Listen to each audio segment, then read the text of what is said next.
These people are part of a group of customers of this Lower Mainland currency exchange who claim they are owed thousands of dollars. Some have sued, some have gone to the RCMP, and some have complained to BC's Financial Services Authority.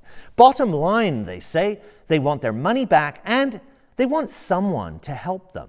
We dealt with a business. We were given some promises, and that promise has not been fulfilled. That's all we care about.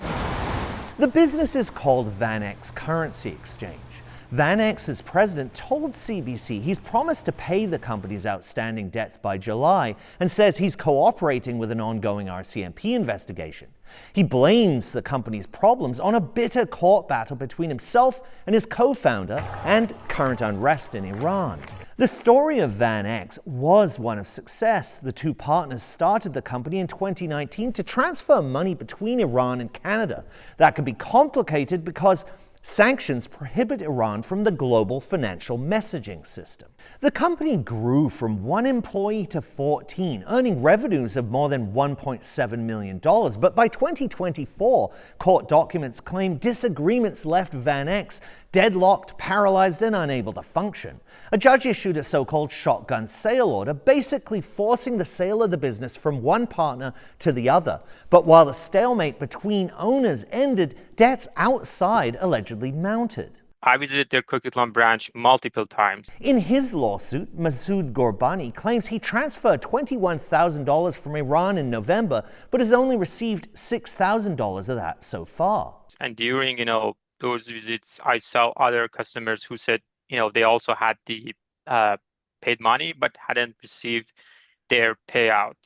Sharare Mameni says she worked for 3 months at a campground in Clearwater to earn the $7,600 she wanted to send to Iran. I lived and worked too hard for save just the money and just pay back my loan to my hometown. And I trust to this company, and the company is legally registered in Canada. In responses to 5 of the 8 small claims lawsuits, VanX challenged the jurisdiction, saying the contracts were entered into with a company in Iran, not Canada. And in emails to CBC, the company president wouldn't share the number of customers owed money or the total amount, but said VanX is taking steps to stabilize its operations and repay outstanding amounts. BC has a financial sector regulator and even passed a law specifically aimed at the foreign exchange industry nearly 3 years ago with great fanfare, promising to monitor the local industry and keep bad actors out. But the regulator says the act is not in force, and the Ministry of Finance says work to establish a new regulatory framework is still ongoing. We asked the ministry about the dispute between VanX and its customers and why it was taking so long to enforce this law. They said, this is new for BC and we want to make sure we do it right. Jason Proctor, CBC News, Vancouver.